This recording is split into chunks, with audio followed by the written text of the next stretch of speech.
Magandang araw po sa inyong lahat.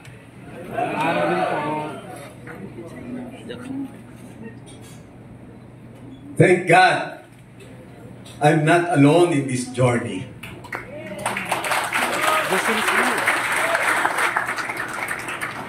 It warms my heart to stand before all of you today in this historic Hall of Club Filipino, where our nation's history has been shaped and the dreams of the Filipino people have been forged. This place is more than a venue. It is a symbol of our shared journey and collective aspirations. Truth to be told, all of us here stood on different sides in many pivotal moments of our nation's history.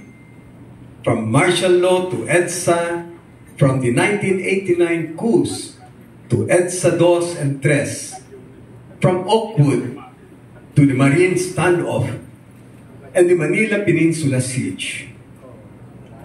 Through the presidencies of Ferdinand Marcos, Cory Aquino, Fidel Ramos, Joseph Estrada, Gloria Macapagal Arroyo, Noynoy Aquino, Rodrigo Duterte, and Bongbong Marcos, we have witnessed and participated in the challenging yet resilient journey of our beloved Philippines. Yet, despite our varied allegiances and experiences, we gather here today not as allies of many political factions, but as brothers in arms who have once and always will put our lives for our children, families, and fellow Filipinos. We stand united in our service to the Philippines, in our service to God. We find ourselves at a crossroads. Our people are frustrated by the pervasive issues that plague our daily lives. The continued corruption in some government agencies that undermines our progress. The persistent poverty that denies many Filipinos the chance for a better life. And in the inadequacies of our infrastructure that stifle our growth. The high inflation rate that drives up the cost of consumer goods, making life more difficult for the ordinary Filipinos, adds to our collective burden. The bullying in the West Philippine Sea threatens our sovereignty, while the proliferation of illegal pogos brings social issues that affect our communities.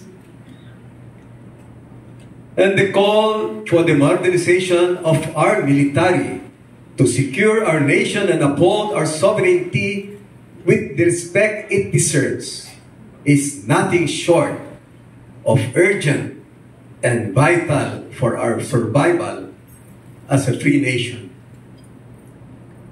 Sawa na ang ating mga kababayan sa gutom at hirap. Sawa na tayo sa patuloy na pagtaas ng bilihin, sa kawalan ng trabaho para sa ating mga manggagawa.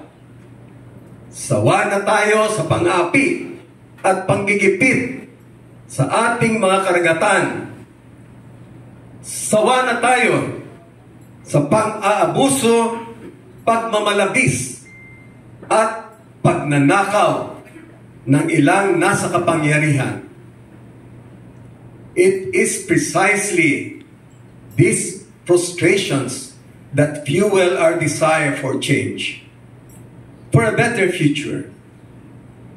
We must channel our collective discontent into a force for positive transformation We must harness our shared hope for a brighter tomorrow into concrete actions that will uplift our nation and our people. As we look ahead to 2025, let us remember that our mission transcends mere electoral success. It is a quest for the soul of our nation. It is a struggle to rekindle the flame of patriotism in every Filipino. To remind ourselves and our fellow countrymen that the Philippines is worth fighting for. Our history is a testament to our resilience and our capacity to rise above adversity. Kaisa po ninyo ako sa pangguhit ng kinabukasan kung saan ang demokrasya, hustisya, ginhawa at kapayapaan ay hindi lamang mananatiling hangarin, ngunit magiging realidad. I express my deepest gratitude to all of you for placing your trust in me as we approach the crucial elections of 2025. The election represents more than a political contest. It is a pivotal moment to restore the faith and truth of our people in our democratic processes. It is a call to reinvigorate the spirit of nationalism and patriotism within us. A spirit that compels us to live, fight, and if need be, die for our country. As we have demonstrated on the battlefields many times over. To my esteemed colleagues, you are my inspiration in this endeavor. We may have had our differences, and I acknowledge that I am not a perfect candidate. However, your presence here today, your unwavering support, and your belief in what we can achieve together are the pillars upon which I stand. Thank you for sharing my vision for the Philippines. The vision of building a nation of heroes. Isang bayang handang magsakripisyo at kayang ipaglaban ang Pilipino mula sa mga mang-aapi. Maraming salamat sa tiwala. Maraming salamat sa inyong suporta. Maraming salamat sa inyong walang hanggang pagmamahal sa ating bayang Sinilangan. Together, we will march forward with hope in our hearts and the unyielding determination to build a nation that we can all be proud of. Ako si Ariel Querubin, sundalo, Pilipino.